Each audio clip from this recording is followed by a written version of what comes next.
Overview के बारे में हम लोग यहाँ पे टॉपिक्स कंसिडर क्या क्या कर सकते हैं। हमने लिक्विडिटी के बारे में बात करा, हमने सॉल्वेंसी के बारे में बात करा, हमने इक्विटी मैनेजमेंट के बारे में बात करा। अब हम बात करेंगे कि बिजनेस में और कौन कौन सी टर्म्स हैं जो हमें इंपॉर्टेंट होती है बैलेंस शीट के अंदर, ताकि हम ओवरऑल फाइनेंशियल हेल्थ बिजनेस की पता कर पाएँ। सो हम बैलेंस शीट में चलते हैं।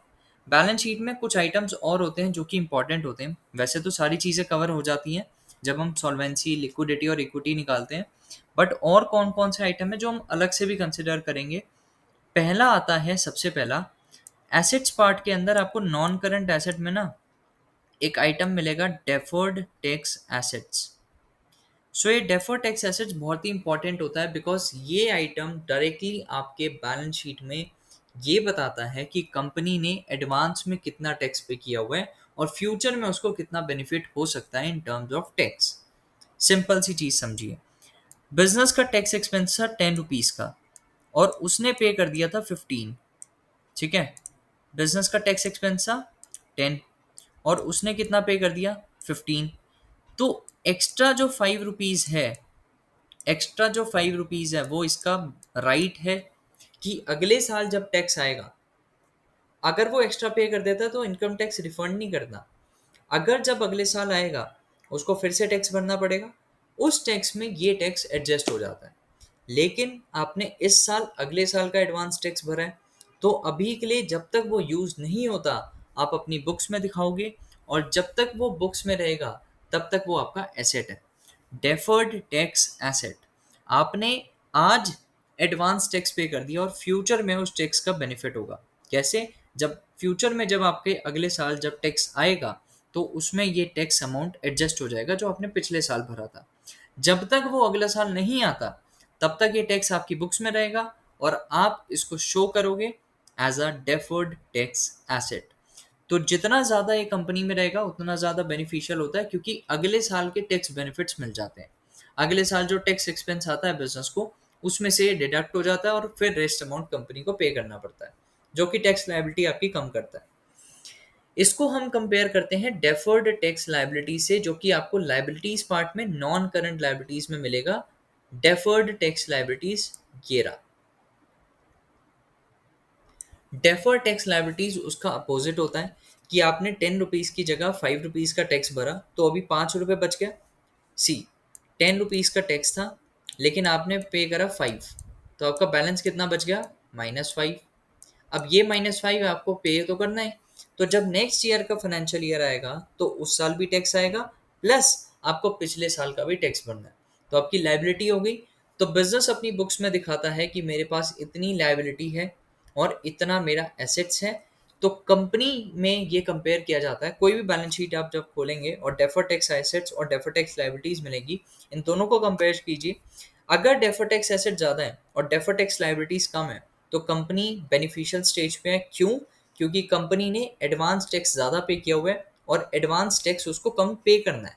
लायबिलिटी कम है, एसेट ज़्यादा है, बेनिफिशियल है। सो पहली चीज़ तो हम कंसिडर करेंगे डेफर्ड टैक्स एसेट्स और deferred tax liabilities. Deferred tax assets versus deferred tax liabilities, क्योंकि ये एक बहुत ही इंपॉर्टेंट पॉइंट होता है बिजनेस के लिए। ठीक है,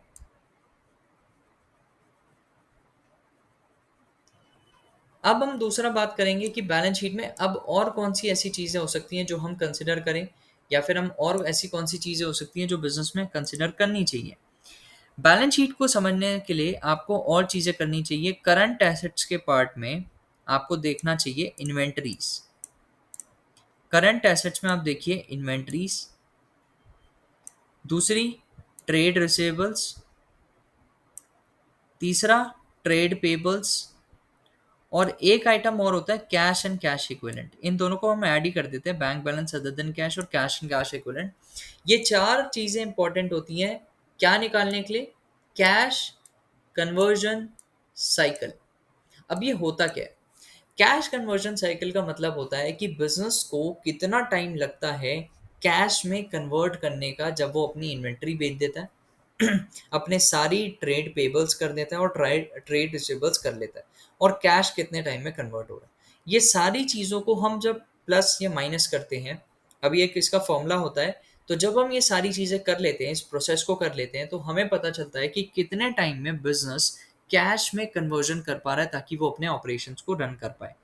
अगर कंपनी का कैश कन्वर्जन साइकिल ज़्यादा है, अगर कंपनी का कैश कन्वर्जन साइकिल ज़्यादा है, तो कंपनी रिस्कियर पोजीशन में है। क्यों? क्योंकि उसको बहुत ज़्यादा टाइम लग रहा है कैश में कन्वर्ट करने में, और कैश कन्वर्ट करने में जितना टाइम लगेगा उससे दो चीज़ें पता चलती हैं। एक, वो अपने ऑपरेशंस रन नहीं कर पाएगा, बिकॉज कैश से रन करने के लिए ऑपरेशंस नहीं है, राइट? कैश ऑपरेशंस रन करने के लिए आपके पास पैसा ही नहीं है। दूसरी चीज़, आपके पास डेट बढ़ जाता है। अगर आपके पास अभी कैश नहीं है तो आप बाहर से शॉर्ट टर्म बोरविंग्स करोगे। शॉर्ट टर्म बोरविंग्स अल्टीमेटली आपको इंटरेस्ट पे करना पड़ेगा। तो ओवरऑल जब आपका कैश आ जाएगा, फिर आप उस लोन को रीपे करोगे और इंटरेस्ट रीपे करोगे। सो इसलिए जिस भी बिजनेस में कैश कन्वर्जन साइकिल कम होता है, जर्नली माइनस में हो तो बहुत अच्छा है, लेकिन जितना कम होगा उतना अच्छा है। ठीक है, इसकी भी हम बात करेंगे। तो कैश कन्वर्जन साइकिल निकालनी होती है, इसका एक फॉर्मूला होता है, वो हम बात करेंगे। लेकिन दूसरी चीज हमें क्या बात करनी होती है कैश कन्वर्जन साइकिल की। ये आपको क्या बताता है कि कंपनी कितना टाइम लेती है कैश में कन्वर्ट करने में, जब वो इन्वेंट्रीज बेच देती है, अपने ट्रेड पेबल कर लेती है और अपनी कैश में पोजीशन होल्ड कर लेती है। कैश सॉरी कन्वर्जन साइकिल, जिसमें हम बात करते हैं इन्वेंट्रीज की, ठीक है, ट्रेड रिसीवेबल्स की, ट्रेड पेबल्स की एंड कैश की। ये तीन चीज़ों की, चार चीज़ों की हम बात करते हैं कि company inventories, cash, trade receivable, trade payable, इन सब को मिक्स करके कैश कन्वर्जन साइकिल कैसे निकलती है और कैसे बिजनेस अपनी ऑपरेशंस को मैनेज कर रहा है। ठीक है, नेक्स्ट चीज़ की हम बात करते हैं non controlling interest. Non controlling interest भी एक कंसिडरेशन पॉइंट है। ये बेसिकली इक्विटी का पार्ट नहीं होता है, लेकिन कंपनी कुछ अदर स्टेक्स लेती है, उसका पैसा ये लिखा होता है, तो ये भी हमारा एक कंसिडरेशन पॉइंट होता है। और हम क्या क्या देख सकते हैं, और हम देख सकते हैं प्रॉपर्टी प्लांट इक्विपमेंट की इन्वेस्टमेंट कैसी है कंपनी की। इन्वेस्टमेंट यहाँ पे भी आपको दिख जाएंगी। एक एक ये अदर इन्वेस्टमेंट्स होती है, एक प्रॉपर्टी प्लांट इक्विपमेंट होता है। प्रॉपर्टी प्लांट इक्विपमेंट बेसिकली वो इक्विपमेंट्स जो कंपनी यूज़ करती है फॉर लॉन्ग टर्म, राइट। और इन्वेस्टमेंट्स होती हैं अदर इन्वेस्टमेंट, जैसे कि लैंड बिल्डिंग या फिर कोई प्लांट खरीद लिया, तो वो होता है। वैसे प्लांट इसमें आ जाता है, लेकिन लैंड बिल्डिंग अदर इन्वेस्टमेंट्स जो बिजनेस दूसरी तरीके से इन्वेस्टमेंट कर सकता है, वो इन्वेस्टमेंट्स में आ जाता है। और प्रॉपर्टी प्लांट इक्विपमेंट्स क्या होते हैं, जो कंपनी अपने प्लांट्स में, बड़े बड़े हैवी प्लांट्स जो एस्टेब्लिश करता है, उसमें जो इन्वेस्टमेंट करता है वो दिखाया जाता है इसमें। तो ये आप कंसिडर कर सकते हैं। अगर ये इंक्रीज हो रहा है हर साल इंक्रीज होता आ रहा है, तो कंपनी की इन्वेस्टमेंट बहुत अच्छी है। बाकी और सारी चीज़ें हमने deferred tax assets, deferred tax liabilities, हमने सब बात कर ली। और इक्विटी स्ट्रक्चर, सॉल्वेंसी और लिक्विडिटी में हमने सारी बात कर ली। तो बैलेंस शीट के ओवरव्यू में ये सब कंप्लीट होता है। यहाँ पे हम लास्ट पॉइंट लिख देते हैं, इन्वेस्टमेंट स्ट्रक्चर कैसा है। ये कुछ तीन चार चीज़ें होती हैं जो बैलेंस शीट में हमने देखनी होती है। बाकी हमने यहाँ बात करी थी इक्विटी मैनेजमेंट के बारे में, सॉल्वेंसी स्ट्रक्चर के बारे में और लिक्विडिटी स्ट्रक्चर के बारे में। तो इसके अलावा और कुछ ऐसा नहीं है जो इम्पोर्टेंट है।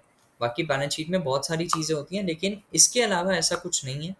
आप और भी चीज़ें देख सकते हैं, जैसे कि आप बोरोविंग स्ट्रक्चर देख सकते हैं। करंट लायबिलिटीज़ में आपको शॉर्ट टर्म बोरोविंग्स दिखती हैं, ये नॉन करंट लायबिलिटीज़ में आपको लॉन्ग टर्म बोरोविंग्स दिखती हैं। तो ये भी आप कंपैरिजन कर सकते हैं कि लॉन्ग टर्म बोरोविंग ज़्यादा है या शॉर्ट टर्म बोरोविंग ज़्यादा है। तो अगर इन दोनों में कंपैरिजन करके देखेंगे तो हमें पता चल जाएगा कि कंपनी में कौन सी चीज़ ज़्यादा रिलायबिलिटी है। मतलब कंपनी को लॉन्ग टर्म में ज़्यादा रीपे करना है या शॉर्ट टर्म में। बोरोविंग्स करिए तो लॉन्ग टर्म या शॉर्ट टर्म कभी तो रीपे करना पड़ेगा। तो अगर लॉन्ग टर्म की ज़्यादा है तो कंपनी में लॉन्ग टर्म पोजीशन में थोड़ा प्रॉब्लम है। अगर शॉर्ट टर्म बोरोविंग ज़्यादा है तो कंपनी को शॉर्ट टर्म में बिजनेस ऑपरेशंस रन करने में प्रॉब्लम होगी, क्योंकि लोन रीपे करना है ना उसको इस साल। और अगर लॉन्ग टर्म का है तो लोन अगले साल रीपे करना है या उससे 3-4 साल में रीपे करना है। तो इसलिए बोरोविंग स्ट्रक्चर भी देख सकते हैं। वैसे मेन मेन चीज़ें यही होती हैं, लेकिन हम एक और पॉइंट ऐड कर लेते हैं, वो होता है आपका बोरोविंग स्ट्रक्चर। बोरोविंग स्ट्रक्चर में आप देखते हो शॉर्ट टर्म बोरोविंग्स कितनी है वर्सेस लॉन्ग टर्म बोरोविंग्स कितनी है। ये मेन मेन चीज़ें होती हैं। बाकी आपने ये सब देख ही लिया है। बैलेंस शीट का ओवरव्यू कंप्लीट हो गया है। ओवरऑल सिनेरियो ये कहता है कि ओवरऑल फाइनेंशियल हेल्थ अगर आपको पता करनी है तो आपको ये सब चीज़ें कंसिडर करनी चाहिए। और ये 4-5 पॉइंट और हैं, ये आप कंसिडर कीजिए, आपको बैलेंस शीट का ओवरव्यू मिल जाएगा।